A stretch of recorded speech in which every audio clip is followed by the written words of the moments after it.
everybody. Welcome to the third episode of the Untold with Azi. I am your host, Azi. Um, so I had a topic prepared for today. I wrote it all down, had it all memorized. Someone's not letting me actually talk about it anymore, and I'm quite. And now I'm anxious. Actually, I'm very anxious right now. I don't know what to say actually. Um, but I did want to. This is what I wanted to actually talk about. So I do wanted to. We're not gonna talk about that. I we're not. I know we're not gonna talk about that, but we are gonna talk about this.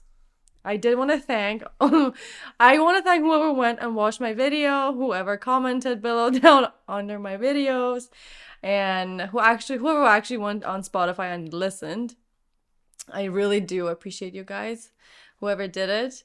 You finally uploaded on Spotify. Yes, I previous episodes. If you haven't listened, go and listen, and you'll figure out what we talked about. But yes, I eventually ended up uploading my I guess the MP3. Yeah, the MP3 on Spotify, and they're all out there. I'll be uploading this one hopefully tonight or tomorrow. We'll see about that.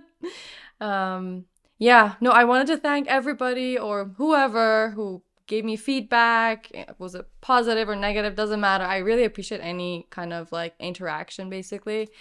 Like it's very heartwarming. Yes, somebody sent me a screenshot and I mean, sorry, somebody sent a text. If one of my friends actually sent me a text and then I send a screenshot of the notification to somebody else who's sitting behind the camera, and they were basically saying that they were doing their thing and they started listening to my podcast and they really enjoyed it and they were just so proud and they were encouraging me to continue, and that was just I was in the middle of class and the class was like really boring. And I saw that text and I was just filled with a lot of heartwarming feelings and, butterflies and hearts, little hearts, little hearts. And it was really nice. So immediately took a screenshot, obviously crossed out the name, and then I send it to somebody behind the camera. And yeah, I was just like so happy to see that. And I got a bunch of other good comments and feedback, and it was really heartwarming to hear all of the supportive comments from everybody, and any negative feedback that I got in regards to the sound and the video and all of that. I really appreciate that. Like it helps me make better videos. So thank you. You weren't happy with it. I wasn't happy. Initially, I wasn't really happy about it. But after 5 minutes or so, maybe a bit longer, I was like, you know what? I need that. I need constructive feedback. And it was really helpful eventually down the line. No, I did not get to that point alone. Somebody was like, it's okay. It's good for you. We're going to make your videos and stuff better. So yeah, that's how I got there. Sorry, I'm still not used to the looking at the camera, looking at you guys. It's just all new to me. I'm trying my best, but I think I'll get better at it. So were you alone today? Uh, Very disappointing. I am so disappointed right now. I am alone again. I'm doing a solo episode, and the guest that I spoke with and planned the entire day with canceled on me. Like, can you believe it? Like a day before, kind of. It was actually on the day, if I'm not wrong. It was on the day. It was on the day or the day before that? It wasn't the day before. I think it was on the day. I should check my text messages, but I think it was like very unfortunate, unforeseen kind of situation. Shame on you. Shame on you. Like, how could you get sick? Like, how dare you get sick on the day that I should record my podcast? It's just not right. You should go and have a conversation with yourself and reflect. Really hard. Bad for your family. Really bad. Do you think he was lying?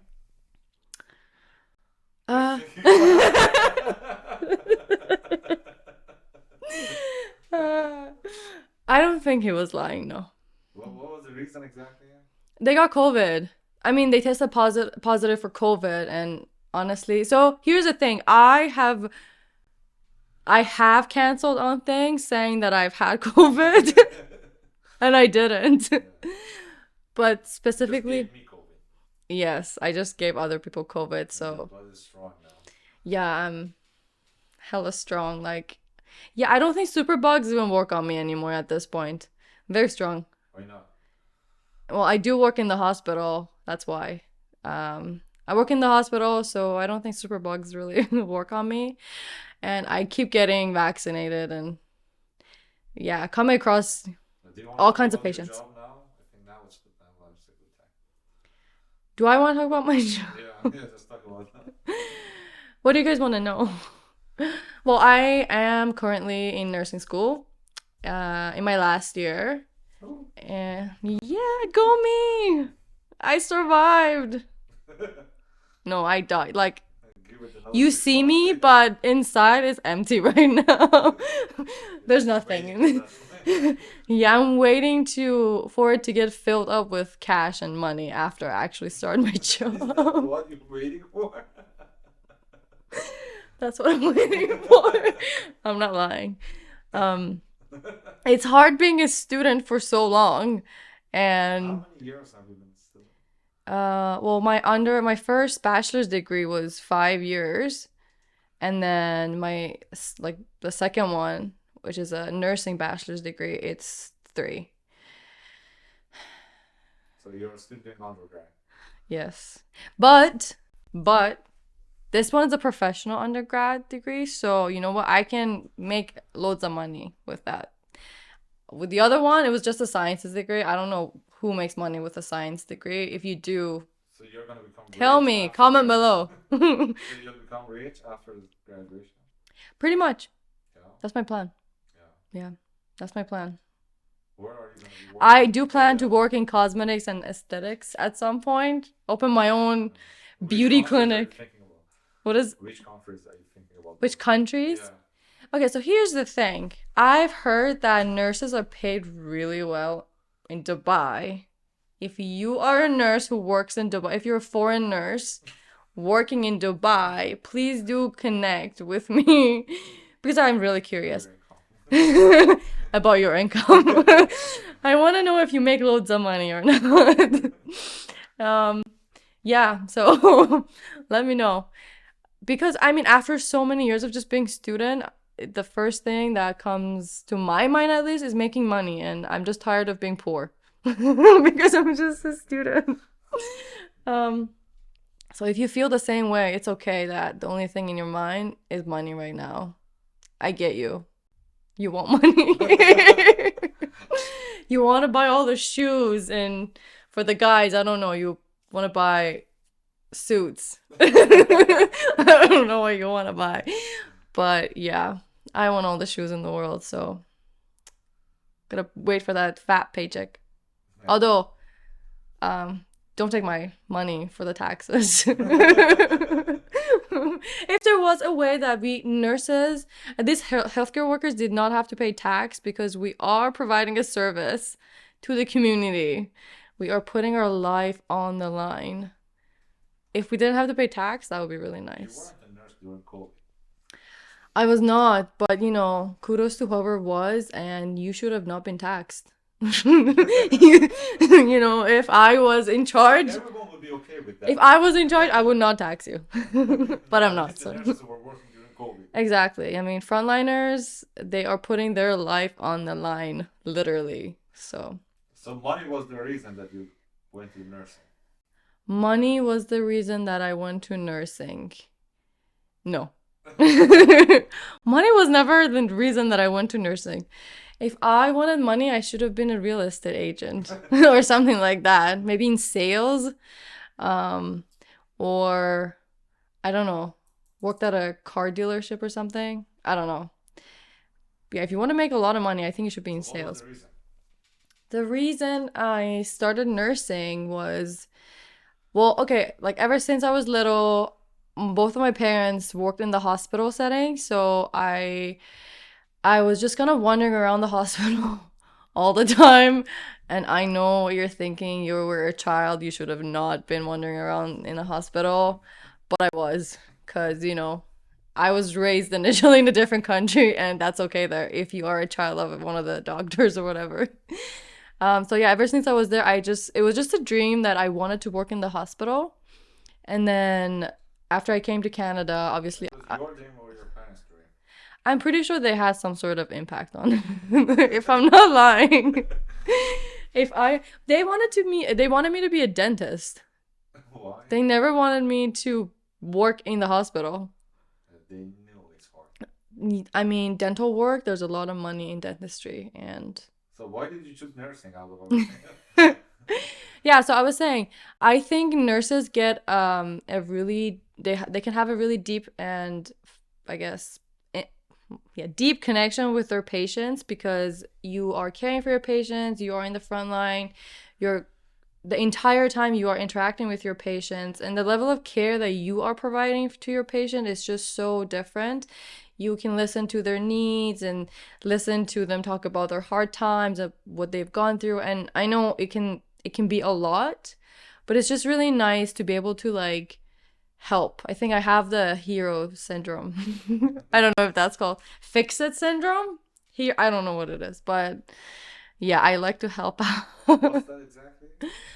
It's kind of like you the hero syndrome or I don't know what's actually called if anybody knows. But it's kind of like you put yourself out there. If somebody has a problem, you always want to save them. Yeah. And I'm that. So I think nursing really suits my We do character. have a friend like that. Who? Who do we have as a friend that's like that? Someone who wants to help everyone else. If you are listening, you know who you are. Yeah, I want to be the hero. I want to save the day. I want to fix it. I'm the fix it girl. So I think, and with a little bit of a dark humor. So if you are a nurse, I think you get me. So you do, most nurses have a little bit of a dark humor. We are dealing with such traumatic situations and, people dying.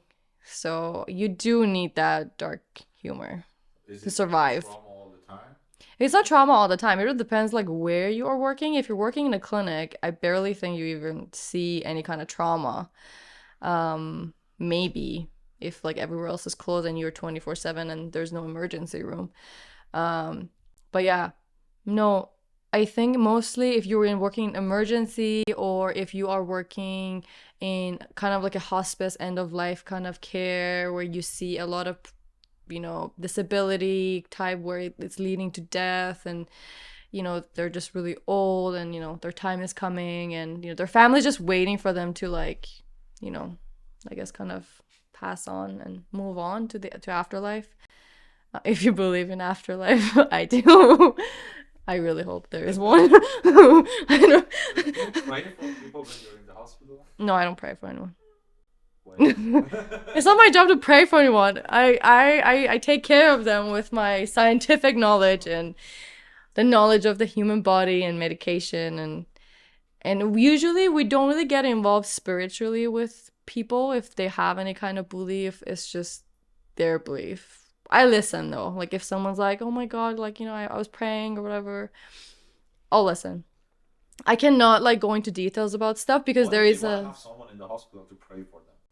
if they want to have someone in the hospital to pray for them. That is actually like medicine and just management or whatever you want to call it in the hospital has come far. And it's okay. You can have someone like if you I don't know what they call them, but if it's a A religious religious person. yeah, it's a religious individual that represents your But they're religion. allowed to have that in the Yeah, hospital. you're allowed to actually request a spiritual assistant or whatever, and you can have them there and you can like talk to them, and kind of like discuss your feelings or do prayers or whatever. People do it now. It's very cultural inclusive, religious inclusive. So, oh, sorry. My table moved. Yeah, so it's pretty cool right now. You can have that. Yeah. Yeah. So what kind of nurses do we have out there? What kind of nurses do we have out there? You were talking about if you can go there or somewhere There's else. so much to nursing. there's so many different types of nursings and different things that you can do as a nurse that I don't even know the entire story. I only know a bunch that you make money out of, more money. For example, if you're like working in the aesthetics clinic, you probably make more money because a lot of them are more private and they charge a lot for their procedures or whatever. So usually the pay rate could be a bit more. Although nursing as a whole is unionized, so there are flat rates where the union kind of sets out for the nurses. But yeah, so different types of nursing. You can work in the emergency, you can work on a medical surgical unit, you can work on a neuro unit, orthopedic unit, you can work with children, you can work with pregnant women in labor and delivery. Uh, I wish I could go into like more details about stories that I've seen, especially for labor and delivery, but because Boring. because of confidentiality, I cannot go in depth, unfortunately. But I really did want to. Yeah, so there's so many different types of nursing. For me, though, what do I want to do? I still haven't. It's changing every month. Yeah, it changes every month, like ice cream. The flavor of ice cream. Yeah, so every month it changes depending on where I am like placed as clinical. So each term we are placed in a different kind of clinical setting, different hospital, different kind of units. So I've kind of like fallen in love with different units every time I was somewhere So what were the different. units that you were thinking about from the beginning? Honestly, I cannot remember the first unit that I ever thought that I should work The on. ones that you remember. um, I think I wanted to work with children. The one that I remember, I wanted to work with children. And is my mic okay? Yeah, yeah, everything is okay. Just look at the camera. Oh, okay. Yeah, so I wanted to work in the pediatric unit. It's so nice to work with children. They are so dreamy, and I know they are in pain. And people keep asking me, like, isn't it hard to see like a child who's sick? It is, but they are so resilient, and their spirit is just so high, and I just love it. Like, and I like being goofy and saying that, oh my god, yeah, that's an imaginary, I don't know, unicorn or whatever. I just kind of like play with them, and it's just fun. I did really like that unit, but so far I haven't actually been able to like you know work more than 3 months on a pediatric unit because now I'm somewhere else. Every month, every couple months, I'm somewhere different. And then after that, I wanted to become a public health nurse. Even there, you get to work with parents who are just like new mom and new dad, and they just have had a kid, and they don't really know what the hell is going on. So it's really nice to work with like new parents as well. But then again, I don't know. I don't want to work from 9 to 5 As a nurse. as a nurse. I mean, the only reason was, you only, so if you are working bedside and you work from 7:30 to like 7:30, most of the time it's 12 hours, depending on the unit. So if you are working in an operating room, it's usually 8 hours, which is really nice again. And it's 5 days per week. But I don't like that. I like the 3 to 4 days on, 4 to 5 days off. It's really nice. I like. 4 days off, 4 to 5 days off. We have only 7 days. Doesn't matter. It doesn't matter that like we only have 7 days.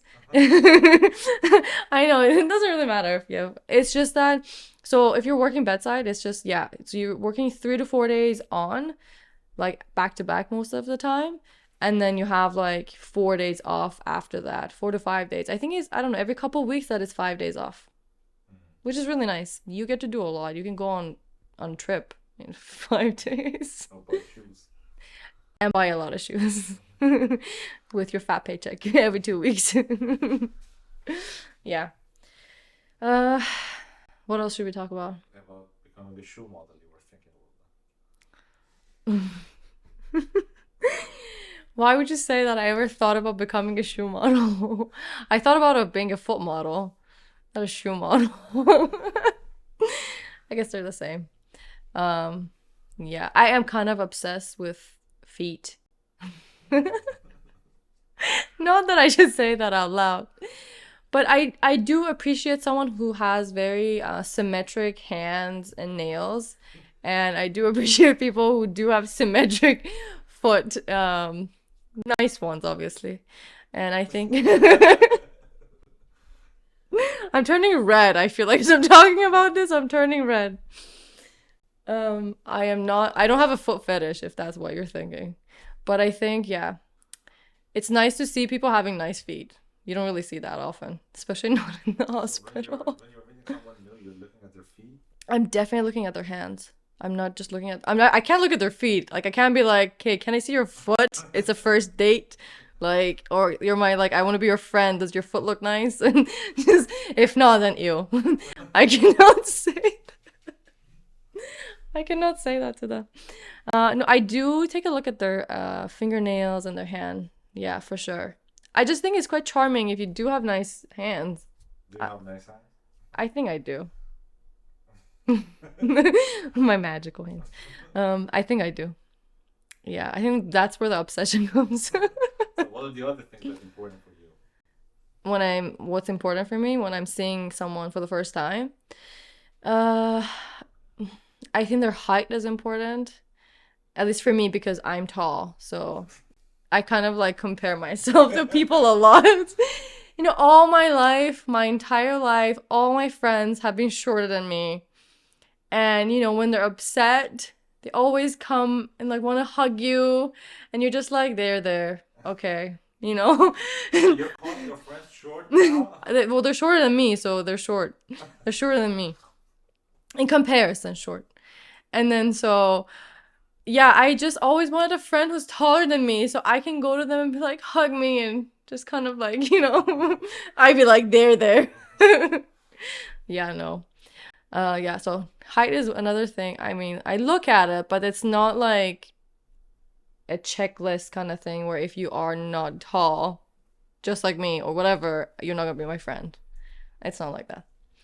And It's then, not like that at all because you didn't have any friends taller than you. yeah, exactly. What am I trying to prove here? It's not like that at all. Like, I don't even have to prove myself. Yeah, no, it's not like that. Um, I do look at their eyes. I mean, if you do have deep eyes, I think. How could you say that? I don't know. Some people have like a kind of a gaze that you do not like. You Like just don't get how? a good feeling. They don't have deep Describe it. eyes. Like how? It's almost borderline creepy. So I cannot connect with those individuals as much as I want to because I usually try to look at people a lot when I'm having a conversation with them. And so having someone looking at me really creepy, I just I'll start laughing. I just can't take them serious. So yeah, having kind of like a deep eyes. Do you Uh, judge people based on their eyes? I do. Even I do judge even people before on they this. start talking? I mean, here's the thing. We are judging everything around us at all times. Anything that comes across, we are judging it. Not judging as in like a negative intonation, but you are judging it, you're evaluating it. And you're like, at all times, you are trying to see if that's safe for me, if that's not safe for me, if that's okay with me, like if it's that not.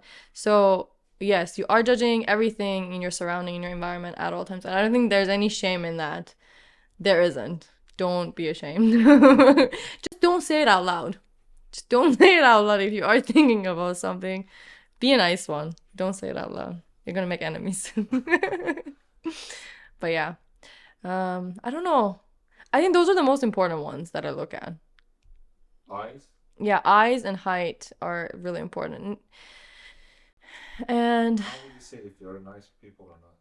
oh, well, I thought it's just more like first impression kind of thing. After that. Oh, after that? Um, that's kind of hard to say to know from a first interaction if like they're nice or not. After that, let's say A more second or third, yeah. second or third? Um, well, I don't know if your stories and whatever you're telling me makes sense and you do sound like you are a logical person and Sometimes you might just be bullshitting, but I just feel your vibe. You know what I mean? They are just saying whatever, but they're really funny.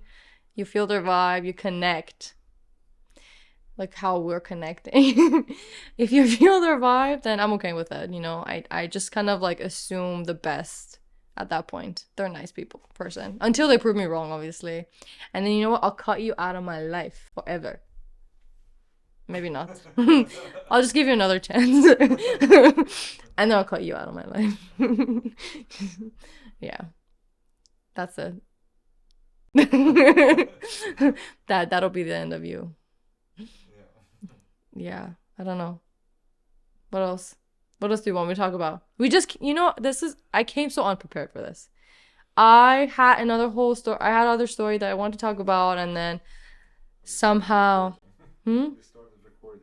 And we just like started recording, and someone was telling me, just don't talk about that. It's boring. Don't talk about it.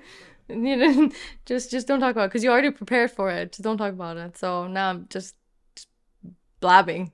Yes, you are right. If you are prepared for something, too prepared for something, it does sound like a presentation. You were too prepared for that.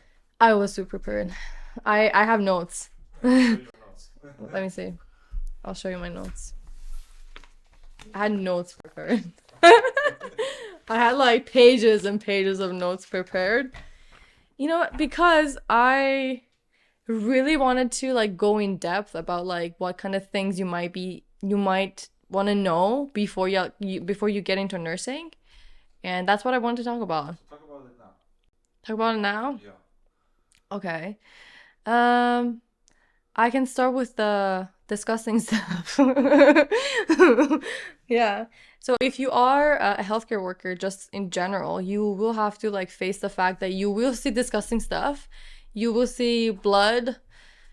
You will see poop. You will see pee. You will see spitting and sneezing and snots and whatever. And you will come across all sorts of smells, and that's a big one for some people. At least for me, like some stuff like spitting is just such a big deal to me, and still to this day, when someone just like spits from like the bottom of their soul, I I cannot help it but like feel like I'm a bit nauseous. Um, Like how exactly? I don't want to do it. How would they do that? Like from like the bottom of their like throat, like down here, they just like bring it up. And you know what? Sometimes it's just because they're sick and they just don't have a choice. It's like they can't help it. And, I can't really blame them. But when I hear that snotty, like, sound, I just can't help it but get nauseous. But thank God we wear masks. Thank God we wear masks because you can hide a lot behind that mask, especially your, like, forward chin. I don't know. So how many hours per day you're wearing mask when you're employed? How many hours I'm wearing masks? Well, from the time that I go on the floor, I'm wearing a mask because initially when you go into the hospital, they hand you a mask. You don't have to wear it, but I prefer to wear it.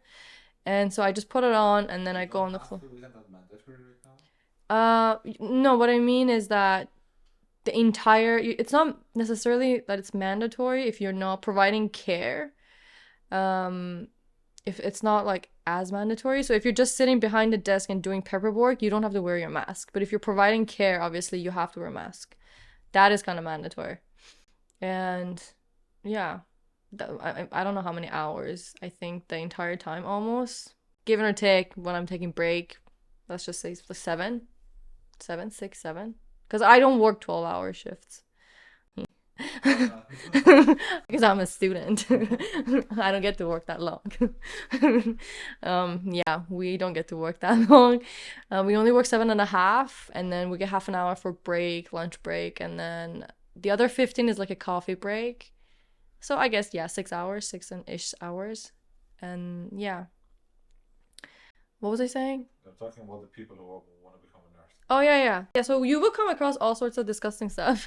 So just be prepared for that. And I'm not saying that you won't get used to it. You'll get used to it, but if you're kind of the kind of person who just cannot handle any of it and you might pass out or something, don't go into nursing or any other healthcare profession. We don't need people passing out left and right because they see blood.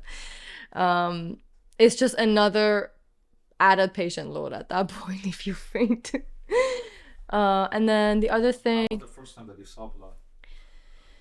uh, I don't think the first time I saw blood, I don't think it was any issue for me because I was raised in a family that they talk about Grey's Anatomy. Grey's no, yeah, it was basically a Grey's Anatomy series going on. You know, my family they just talk about this stuff a lot during like when we're having food or whenever, and it's just okay.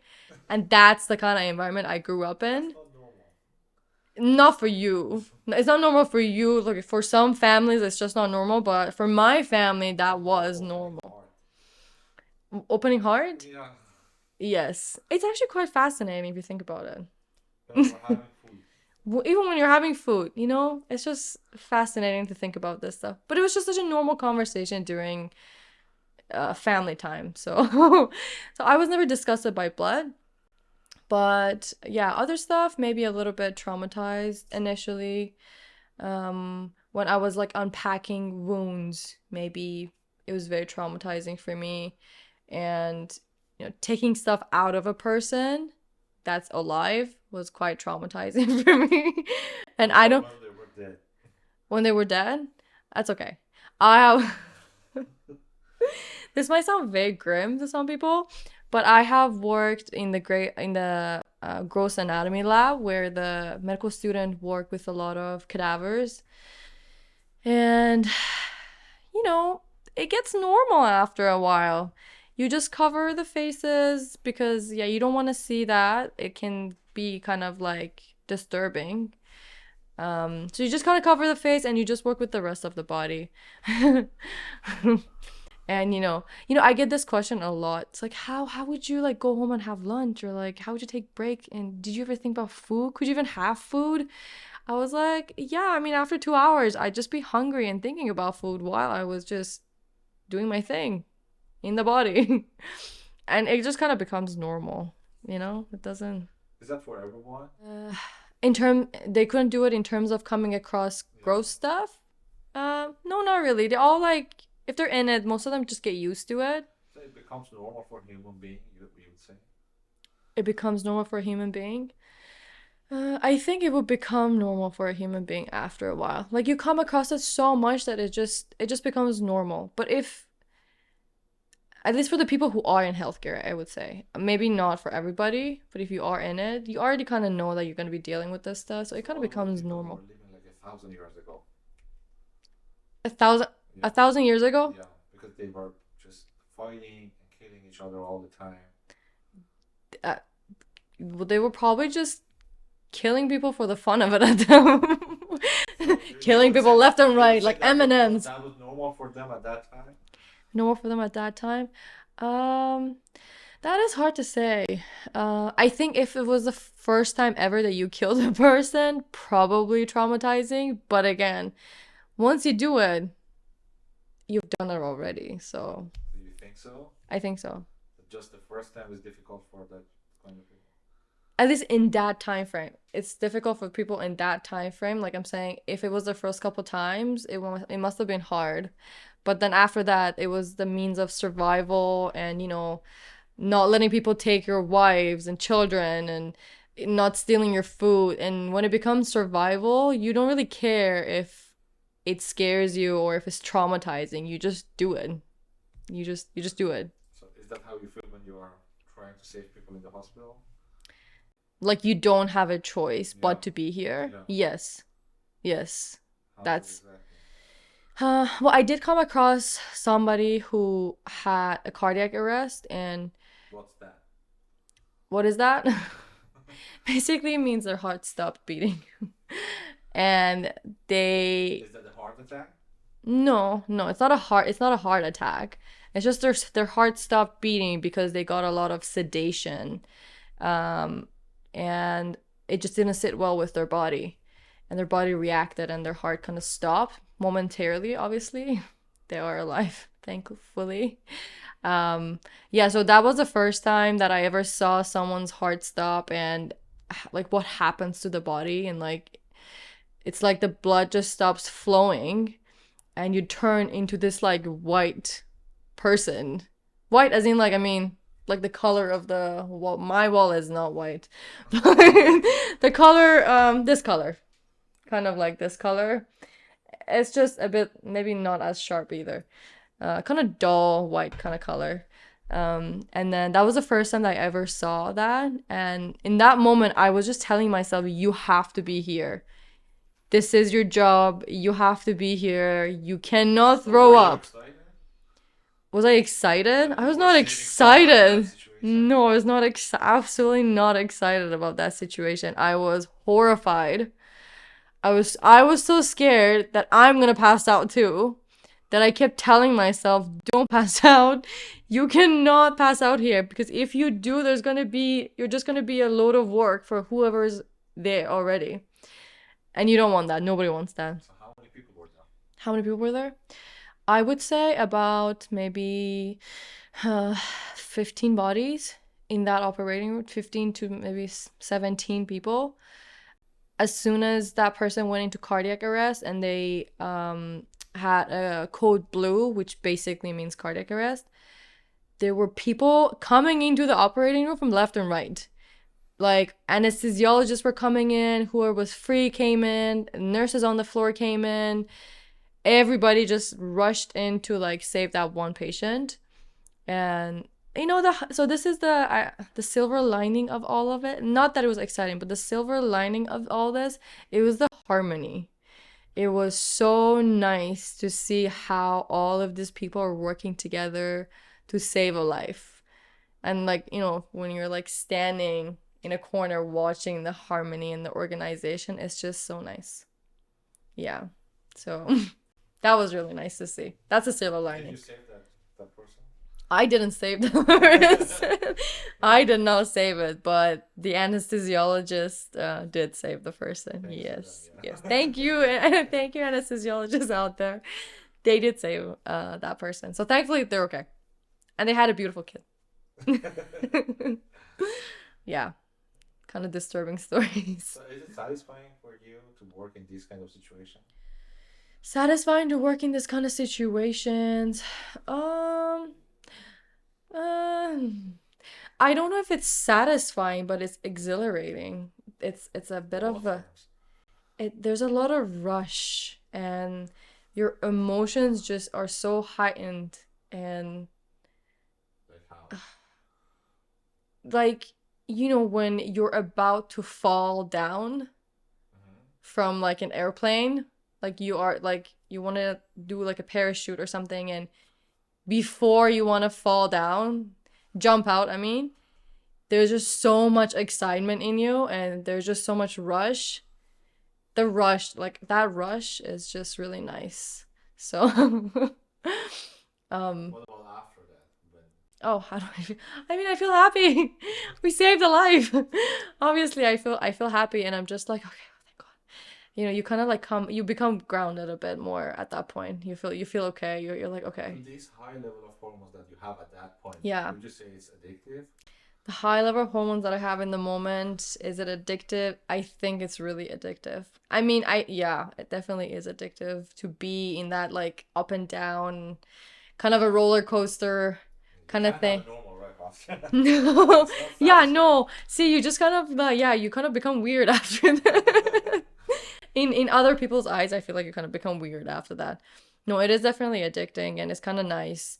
And this is where that like save it, fix it kind of like personality comes in play, where it feels so nice to like save someone, fix things, and because of the rush of the emotions, and the up and down. At least for me. I don't know about other people. They might have like other kind of experiences. Hopefully we can have somebody on the show who is either like they're working in healthcare, so we can actually like discuss this back and forth and see like how other people are feeling. Oh. Okay, I do this almost every time now. This is the third time I'm doing it. If you do want to come on the show and just have a chat about whatever, it can be your hobbies, your untold stories, and I don't know, your profession, whatever it is. You can DM me on Instagram, you can send me an email, you can comment down below on the YouTube channel. I don't know how Spotify works really. I don't even know if there is such a thing, but my email address and stuff, all the information is there anyway. And if you do have my phone number, well, give me a call. I mean, don't be shy. Call me.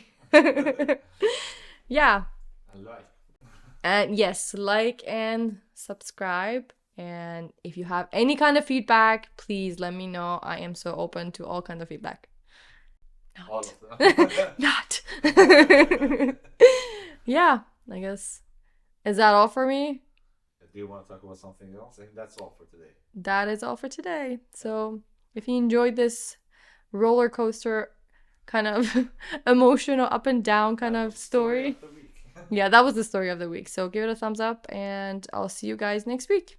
Toodles. Thank you.